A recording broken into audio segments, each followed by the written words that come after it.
అమర్ తన కుటుంబంతో కలిసి ముంబైలోని ఒక చిన్న గుడిసెలో ఉండేవాడు. అమర్ శాండ్విచ్లు అమ్ముతూ అతనికి రోడ్డు మీద చిన్న శాండ్విచ్ల షాప్ కూడా ఉండేది. అమర్ కుటుంబం గడవడం చాలా కష్టంగా ఉండేది. అనుకోకుండా కరోనా మహమ్మారి ప్రపంచమంతా విస్తరిస్తుంది. దేశమంతటా లాక్డౌన్ విధించారు. ఇప్పుడు మన పరిస్థితి ఏంటండి? నాన్నా, ఒకవేళ నువ్వు డబ్బు సంపాదించకపోతే మనం ఆకలితో చనిపోతామా? ఇప్పుడు మనకి ఒకటే దారుంది బాబు. ఏమిటది? మనం మన ఊరికి తిరిగి వెళ్ళిపోక తప్పదు. కానీ మనం ఊరికి ఎలా వెళ్తాం? ఏదో విధంగా వెళ్ళాలి. ఇంకా ఇక్కడే ఉంటే నిజంగానే మనం ఆకలితో చచ్చిపోతాం. సరే.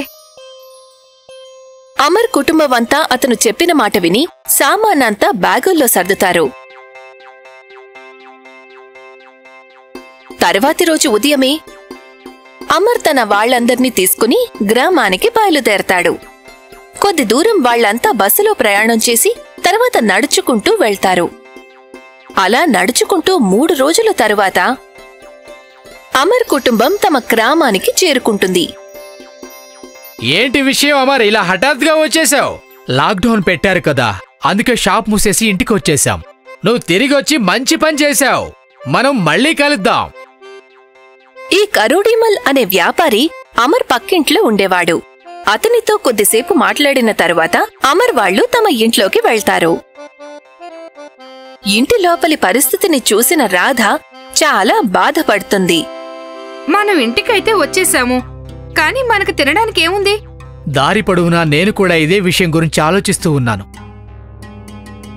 మన ఊరి బయట ఉన్న పొలంలో ఏదో ఒక పంట పెరిగి ఉంటుందని అనుకున్నాను. కాని మనం ఇక్కడికి వచ్చాక పరిస్థితి చూడగానే నా ఆశలన్నీ ముక్కలైపోయాయి. మా అమ్మ ఎప్పుడూ చెప్పేది, ఈ ఇంట్లో నువ్వు ఎప్పుడూ ఆకలితో ఉండవు అని. కాని ఇప్పుడు మనకి మాత్రం ఏమీ లేదు. అమర్ తన పక్కనే ఉన్న ఒక ఖాళీ గిన్నెను తీసుకొని కింద పడేస్తాడు. ఆ గిన్నె కింద పడిన వెంటనే అందులో నుండి బియ్యం కారుతూ ఉంటాయి. నాన్నా, చూడు బియ్యం. అందరూ ఆ గిన్నెను చూస్తూ ఆశ్చర్యపోతారు. ఎందుకంటే ఖాళీగా ఉన్న ఆ గిన్నె నిండా బియ్యం నిండిపోతాయి. ఇదంతా ఎలా జరిగిందో అర్థం కావడం లేదు. ఇప్పటి వరకు ఈ గిన్నె ఖాళీగా ఉంది కదా. రాధ ఆ బియ్యాన్ని మరో గిన్నెలోకి మార్చేసి మళ్ళీ ఆ మ్యాజిక్ గిన్నెను నేల మీద పడేస్తుంది. ఈసారి ఆ మ్యాజిక్ గిన్నెలో నుండి గోధుమలు వస్తాయి. నిజంగానే ఈ గిన్నెకి ఏదో మహిముంది. మీ అమ్మ చెప్పింది నిజమే. ఈ ఇంట్లో మనం ఎప్పుడూ ఆకలితో చనిపోము. రాధ ఆ గోధుమ పిండిని మరో గిన్నెలోకి మార్చేసి మళ్లీ మ్యాజిక్ గిన్నెను నేల మీద పడేస్తుంది. ఈసారి ఆ మ్యాజిక్ గిన్నెలో నుండి పప్పు వస్తుంది. అందరికీ అర్థమవుతుంది ఆ గిన్నెకు మహిమలున్నాయని. అమర్ ఇంకా అతని కుటుంబం చాలా సంతోషంగా ఉంటుంది. ఎందుకంటే వాళ్లు ఇక ఆకలితో పస్తులుండాల్సిన అవసరం ఉండదు. సంతోషంతో అమర్ కళ్లల్లో నుండి కన్నీళ్లు వస్తాయి. అప్పటి నుండి వాళ్ల ఇంట్లో సరుకులు అయిపోయిన ప్రతిసారి వాళ్లు ఆ మ్యాజిక్ గిన్నెను కింద పడేసి వాటిని తెప్పించుకునేవారు. వాళ్లంతా ఎంతో సంతోషంగా ఉంటారు. ఒకరోజు అమర్ సరదాగా ఊర్లోకి వెళ్తాడు. అప్పుడు అతని చూపు కొంతమంది బీదవాళ్ల మీద పడుతుంది. వాళ్లు ఆకలితో బాధపడుతూ ఉంటారు. ఆ రోజు నాకు ఆ మ్యాజిక్ గిన్నె దొరికి ఉండకపోతే నాది, మా ఇంట్లోని వాళ్లందరి పరిస్థితి కూడా ఏమై ఉండేదో ఊహించలేను. నేను వీళ్లందరికీ కూడా సహాయం చేస్తాను. బీదవాళ్లకి సాయం చేద్దామని ఆలోచిస్తూ అమర్ తన ఇంటికి వస్తాడు. అమర్ చాలాసార్లు మ్యాజిక్ గిన్నెను కింద పడేసి ఒక సంచి నిండా ధాన్యం పోగు చేస్తాడు. తరువాత అమర్ ఆ ధాన్యం సంచిని ఆ బీద కుటుంబానికి దానం చేస్తాడు. అప్పుడు వాళ్లంతా అమర్ని మనస్ఫూర్తిగా దీవిస్తారు. వాళ్లకి సాయం చేసినందుకు అమర్ చాలా సంతోషంగా ఉంటాడు. అమర్ చాలా ధాన్యం దానం చేస్తూ ఉండగా కరోడిమాల్ చూసి ఆలోచనలో పడతాడు. ముంబైలో ఇతనికి తినడానికి సరిపోక ఇక్కడికి వచ్చాడని విన్నాను. ఇప్పుడు చూడండి, ఇక్కడికి వచ్చి దానం చేస్తున్నాడు. ఇందులో ఏదో రహస్యం ఉంది. ఇతనికైతే ఇంట్లో ఏదైనా ఖజానా దొరకలేదు కదా. ఈ విషయం ఏదో తెలుసుకొని తీరాల్సిందే. వ్యాపారి కరోడిమాల్ అమర్ని వెంబడిస్తాడు. అతను కిటికీ వెనకాల చాటుగా ఉండి అమర్ అతని భార్య మాటలు రహస్యంగా వింటాడు. రాధా, ఆ బీదవాళ్ళకి సహాయం చేస్తున్నప్పుడు నేను ఎంత సంతోషంగా ఉంటానో నీకు మాటల్లో చెప్పలేను.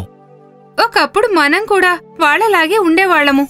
అవును, ఒకవేళ మనకి ఆ మ్యాజిక్ గిన్నె దొరికి ఉండకపోతే మనం ఇప్పటికీ అలాగే ఉండేవాళ్లం. రాధా మ్యాజిక్ గిన్నెను నేలమీద పడేయగానే అందులో నుండి బియ్యం రావడం కరుడిమాల్ చూస్తాడు. అది చూడగానే కరుడిమాల్ ఎంతగానో ఆశ్చర్యపోతాడు. అంటే ఈ దానవీరుడి వెనుక ఉన్న రహస్యం ఇదన్నమాట. ఎలాగైనా ఆ మ్యాజిక్ గిన్నెని నా సొంతం చేసుకుని దాని సహాయంతో బ్యాగుల మీద బ్యాగుల ధాన్యాన్ని నింపి మార్కెట్లో అమ్ముకుంటాను. తర్వాత తొందరలోనే ఈ ఊళ్ళో అందరికన్నా ధనవంతుడైపోతాను. వ్యాపారి కరోడిమాల్ మనసులో ఎలాగైనా ఆ మ్యాజికల్ గిన్నెను కొట్టేయాలని స్వార్థం ప్రవేశిస్తుంది. వ్యాపారి కరోడిమాల్ కిటికీ బయటే చాటుగా ఉండి అమర్ ఇంట్లోని వాళ్లంతా పడుకునే వరకు ఎదురుచూస్తాడు. అమర్ ఇంట్లోని వాళ్లంతా నిద్రపోగానే వ్యాపారి కరోడిమాల్ మెల్లగా అడుగులు వేసుకుంటూ అమర్ ఇంట్లోకి దూరతాడు. తరువాత అక్కడి నుండి మ్యాజిక్ గిన్నెను ఎత్తుకుపోతాడు. ఆ మ్యాజిక్ గిన్నెను తీసుకుని కరోడిమాల్ తన ఇంటికి వెళ్తాడు. ఇప్పుడు నేను మ్యాజిక్ చేస్తాను చూడండి. ఈ మ్యాజిక్ గిన్నెతో నేను బోలెడన్ని బ్యాగుల్లో ధాన్యం నింపుతాను. వాటిని అమ్ముతూ అమ్ముతూ నేను తొందరలో పెద్ద ధనవంతుడైపోతాను. కాని వ్యాపారి కరోడిమాల్ మ్యాజిక్ గిన్నెను నేలమీద పడేయగానే అందులో నుండి మంటలు బయటికి వస్తాయి.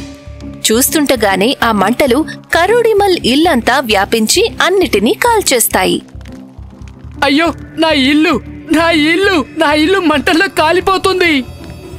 కొంతమంది గ్రామస్తులు ఆ మంటల్ని ఆర్పేందుకు ప్రయత్నం చేస్తారు. అప్పుడే అక్కడికి అమర్ వస్తాడు. అమర్ని చూడగానే వ్యాపారి కరోడిమాల్కి కోపం వస్తుంది. ఈ మంటలు నీ ఇంటికి అంటుకుంటే బాగుండేది. నేను నీ మ్యాజిక్ గిన్నెని ఇక్కడికి తీసుకురాకపోతే నా ఇంటికి మంటలు అంటుకునేవి కాదు. వ్యాపారి కరోడిమాల్ ఆ మ్యాజిక్ గిన్నెను పైకెత్తి అమర్ ఇంటివైపు విసిరేస్తాడు. మ్యాజిక్ గిన్నె వచ్చి అమర్ ఇంటి ముందు పడగానే అందులో నుండి బంగారు నాణాలు బయటికి వస్తాయి. అది చూడగానే అమర్ అతని భార్య కొడుకు ఆశ్చర్యపోతారు. అమర్ రాధా వాళ్ల కొడుకు కలిసి బంగారు నాణాల్ని జాగ్రత్త చేస్తారు. కాని ఆ రోజు నుండి ఆ మ్యాజిక్ గిన్నెలో నుండి ఏవీ బయటికి రావు. బహుశా ఆ మ్యాజిక్ గిన్నెకు ఉన్న మహిమలు పోయి ఉంటాయని అందరూ అంటారు. కాని ఆ మహిమలు పోయే ముందే ఆ మ్యాజిక్ గిన్నె అమర్ని ఎంత ధనవంతుణ్ణి చేసిందంటే అతను ఎంతో మంది బీదవాళ్లకి సాయం చేసేంత. అమర్ అందరికీ సాయం చేయడం వల్ల అతనికి మ్యాజిక్ గిన్నె ధాన్యం ఇచ్చింది. కాని వ్యాపారి కరోడిమాల్ మనసు స్వార్థంతో నిండి ఉంటుంది. అందుకే మ్యాజిక్ గిన్నె కరోడిమాల్ వద్ద నుంచి అతని సర్వస్వాన్ని తీసుకుంటుంది. అందుకే అంటారు, దురాశ దుఃఖానికి చేటు అని.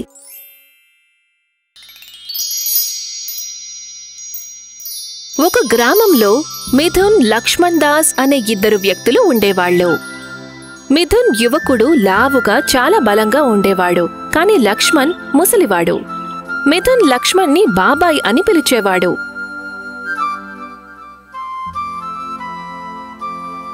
లక్ష్మణ్ బాబాయ్, నేను గోధుమల పిండి పట్టించడానికి వెళ్తున్నాను. మీరు కూడా పట్టించుకోవాలనుకుంటే చెప్పండి. నా దాంతోపాటు మీది కూడా పట్టించుకొస్తాను. అవును మిథున్ బాబు, నాకు కూడా గోధుమల పిండి కావాలి. ఎప్పటి వరకు మా ధీరజ్ ఇంట్లో ఉండడో అప్పటి వరకు నాకు నువ్వే సహాయం చెయ్యాలి మిథున్ బాబు. బాబాయ్, ఇంకో సంవత్సరమే కదా. మా అబ్బాయి గౌరవ్, మీ మనవడు ధీరజ్ ఇద్దరూ చదువు పూర్తి చేసుకుని తిరిగి వచ్చేస్తారు. లక్ష్మణ్ ప్రతి నెల గోధుమలు పట్టించేందుకు మిథున్ సహాయం తీసుకునేవాడు. ఎందుకంటే లక్ష్మణ్ బరువులు ఎత్తుకుని నడవలేకపోయేవాడు. లక్ష్మణ్ మనవుడు ధీరజ్, మిథున్ కొడుకు గౌరవ్ ఇద్దరూ సిటీలో చదువుకుంటూ ఉంటారు. మిథున్ ఎప్పుడు లక్ష్మణ్ గోధుమలు పట్టించేందుకు తీసుకువెళ్లినా లక్ష్మణ్ డబ్బాలో కొన్ని కిలోల గోధుమలు తీసుకుని తన డబ్బాలో వేసుకునేవాడు. ముసలుడు పనంతా నాతోనే చేయించుకుంటున్నాడు. దాని కూలి తీసుకోవాలి కదా. ఒక్కసారికి అతని 3 కిలోల గోధుమలు నా డబ్బాలోకి వచ్చేస్తాయి. ఒకరోజు ముసలి లక్ష్మణ్ దాస్ ఇంటికి అతని స్నేహితుడు వస్తాడు. ఆ లక్ష్మణ్ స్నేహితుడు ఒక సన్యాసి. లక్ష్మణ్ ఎంతో ప్రేమతో తన స్నేహితుడికి భోజనం పెడతాడు. తరువాత కొన్ని ధార్మిక విషయాలు కూడా అడుగుతాడు. వెళ్లే ముందు ఆ సన్యాసి స్నేహితుడు లక్ష్మణ్కి ఒక మ్యాజిక్ జల్లెడను ఇచ్చి ఇలా అంటాడు. లక్ష్మణ్, నేను ఇంకా ఎక్కువ రోజులు బ్రతకను. అందుకే నేను హిమాలయాలకు వెళ్ళిపోతున్నాను. నా కోరిక ఏంటంటే నా ప్రాణాలను హిమాలయాల్లో వదిలివేయాలని. ఎవరో నాకు ఈ మ్యాజిక్ జల్లెడని ఇచ్చారు. ఈ జల్లెడలో గోధుమలు వేసి తిప్పితే దాని కింద నుండి రొట్టెలు వరుసగా వస్తూనే ఉంటాయి. లక్ష్మణ్కి ఆ మ్యాజిక్ జల్లెడని ఇచ్చి అతని స్నేహితుడు వెళ్ళిపోతాడు. అప్పటి నుండి లక్ష్మణ్కి గోధుమలు పట్టించే అవసరమే ఉండేది కాదు. జల్లెడలో ఒక పిడికెడు గోధుమలు వేస్తే జల్లెడలో నుండి ఎన్నో రొట్టెలు బయటికి వచ్చేవి. లక్ష్మణ్ అతని భార్య ఆ రొట్టెలతో తమ ఆకలి తీర్చుకుని మిగిలిన రొట్టెలను అవసరం ఉన్న వాళ్లకి పంచేవాళ్లు. లక్ష్మణ్ చాలా నెలల వరకు గోధుమలు పట్టించేందుకు మిథున్ సహాయం అడగకపోయేసరికి ఒకరోజు మిథున్ లక్ష్మణ్ ఇంటికి వస్తాడు. చెప్పు బాబాయ్, అంతా బాగున్నారా? ఈ మధ్య గోధుమలు పట్టించడం లేదేంటి? కూరగాయలు మాత్రమే తింటున్నారా ఏంటి? లేదు మితిన్, అలాంటిదేమీ లేదు. విషయం ఏమిటంటే నా స్నేహితుడొకడు ఒక మ్యాజిక్ జల్లెడ ఇచ్చి వెళ్ళాడు. అందులో నుండి గోధుమలు వేసి తిప్పితే ఆ జల్లెడ కింది నుండి రొట్టెలు బయటకు వస్తుంటాయి. ఈ ముసల్తనంలో నాకు నా భార్యకు ఆ జల్లెడతో చాలా హాయిగా ఉంది. మిథున్ కుళ్ళు బుద్ధితో ఏదో విధంగా ఆ మ్యాజిక్ జల్లెడను కొట్టేయాలని ఆలోచిస్తూ ఉంటాడు. ఒకరోజు ఉదయం మిథున్ లక్ష్మణ్ ఇంటికి వచ్చి ఇలా అంటాడు. లక్ష్మణ్ బాబాయ్, నదిలో దేవుడు ప్రత్యక్షమయ్యాడు. ఊరందరూ దేవుణ్ణి దర్శనం చేసుకోవడానికి గుంపులుగా వెళ్తున్నారు. నేను కూడా అక్కడికే వెళ్తున్నాను. రండి, పద వెళ్దాం. చెప్పు, నౌకర్ నాతో వస్తావా? వస్తాను బాబు, నేను కూడా నీతో వస్తాను. మిథున్ లక్ష్మణ్ని అతని భార్యని నది దగ్గరికి తీసుకువెళ్తాడు. లక్ష్మణ్ అతని భార్య నది ఒడ్డున నిలబడి నదిలోకి చూస్తూ వెతుకుతూ ఉంటారు. మిథున్ బాబు, నాకైతే ఎక్కడా దేవుడు కనిపించడం లేదే. మిథున్ ముసలి లక్ష్మణ్ని అతని భార్యని బలవంతంగా నదిలోకి తోసేస్తాడు. ఇద్దరూ నదిలో మునిగిపోతారు.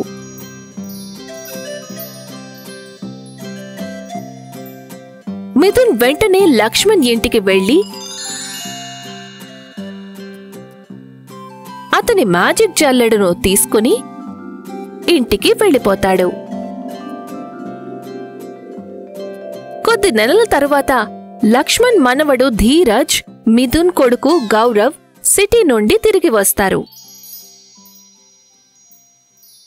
ధీరజ్ తన తాత నానమ్మల గురించి అడిగినప్పుడు అతనితో మిథున్ ఇలా అంటాడు.